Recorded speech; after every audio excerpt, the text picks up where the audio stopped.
Bonsoir à tous. Comment vous dire à quel point nous sommes heureux de vous retrouver autrement qu'à travers un écran pour une soirée qui récapitule et déborde les 6 qui l'ont précédé, au cours desquels la montagne nous a rassemblés, éclairés de différentes façons. Nous remercions d'abord le curé de Jurançon qui nous accueille dans ce lieu.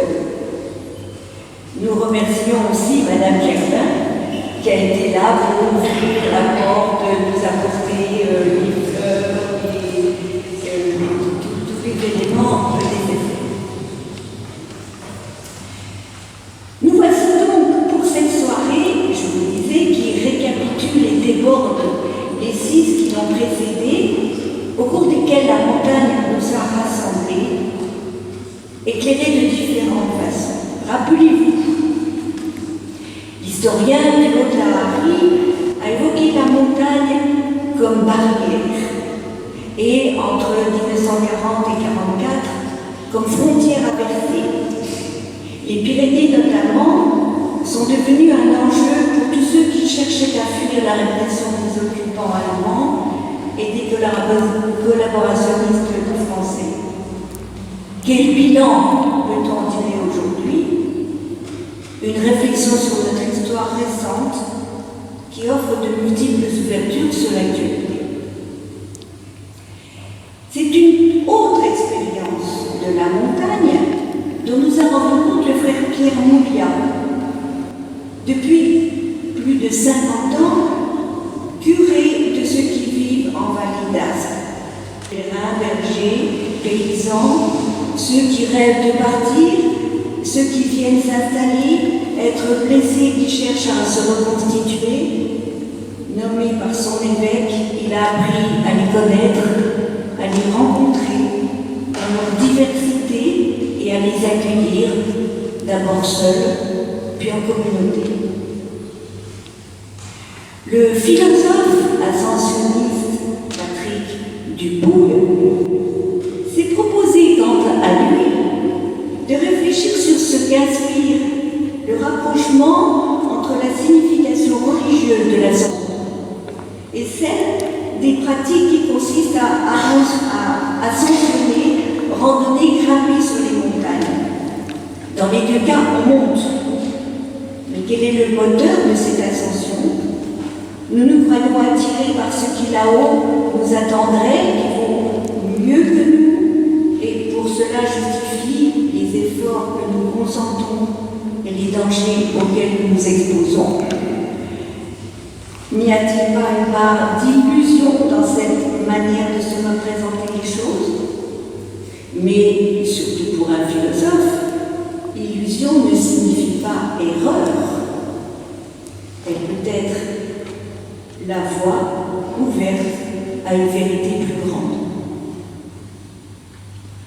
Cette vérité que peut-être recherchait Saint François à partir d'une tapisserie brodée collectivement, 2 membres de la fraternité franciscaine ont évoqué la figure du saint dans ses rapports très particuliers avec la montagne, notamment lors de ses héritages dans les Apennins, dans des lieux toujours isolés et escarpés qui recèlent le plus souvent un versant ensoleillé où le saint goûte la douceur de la lumière ombrienne, et aussi des cavités, grottes et failles où il médite, écrit, prie et vit des expériences mystiques. Mystique lui aussi, poète sans égal et réformateur de son ordre, Jean de la Croix est l'auteur d'un traité de spiritualité intitulé La montée du Mont Carmel, chemin ascensionnel qui mène par étapes successives à la rencontre de Dieu sur le sommet de la montagne où se produit l'union parfaite de la créature et de son Créateur. Ricardo Saez l'a présenté à partir d'un croquis figurant le mont Carmel, ainsi que d'un poème de 8 strophes, reporte d'accès à l'expérience mystique qui traverse toute l'œuvre de Jean Lacroix. Le rabbin Mendy Matusov a évoqué, lui, la montagne telle qu'elle se trouve dans le Premier Testament. La montée d'Abraham vers le mont Moria, la montée de Moïse vers le mont Sinaï, les montagnes tant mentionnées dans les psaumes de David. L'Ascension, enfin, a souligné Monseigneur Duplex, est une des plus grandes fêtes liturgiques de l'Église, indissociable de la célébration pascale qu'elle suit et de la Pentecôte qu'elle précède. Elle est riche de sa dimension spirituelle, anthropologique et pastorale. L'élévation de Jésus, bien loin d'être une disparition, est au contraire l'occasion d'un don infini qu'il ne cesse de déployer par tous les baptisés dans la vie de l'Église et pour le bien du monde. Se déployer, c'est le rite que nous vous proposons de respecter ce soir. Des textes ont été choisis pour leur résonance avec ces 6 soirées. Ils vont être dits par des membres de l'équipe de Foyer Culture.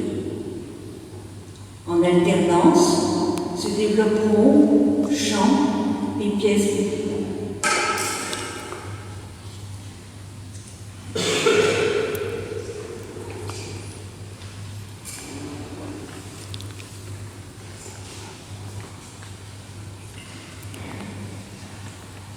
Pour ce concert, la musique se devait d'être l'écho de la parole. Aujourd'hui, comme toujours, les artistes musiciens vont être cet écho, les intermédiaires entre le ciel et la terre. En effet, tous les compositeurs que nous allons vous interpréter ont été inspirés d'en haut. Et par le biais de nos instruments respectifs, nous donnons corps à leur mélodie.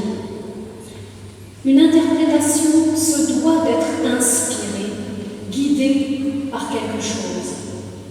Les textes que vous allez entendre ont été cette inspiration, car ils s'en dégagent des émotions et des atmosphères.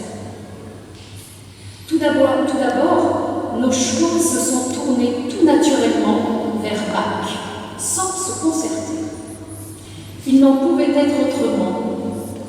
En effet, Bach qui tressaille de joie, Bach plus profond, Bach aux riches harmonies et au discours musical complexe et pourtant si limpide.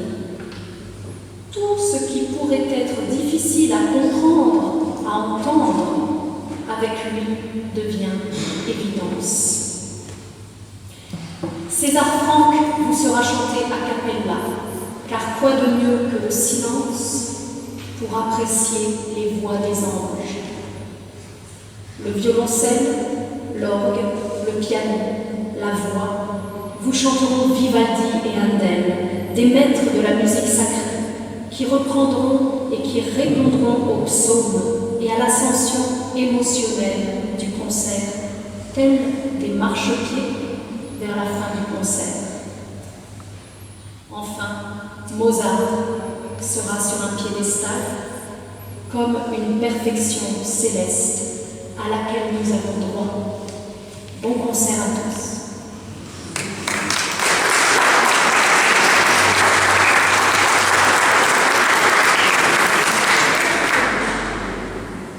Je me permets de reprendre ce que j'ai dit tout à l'heure. Nous aimerions que s'installe véritablement un déploiement entre ce qui est dit, ce qui est chanté, ce qui est joué, et nous vous demandons de ne pas applaudir entre chaque interprétation. Bien sûr,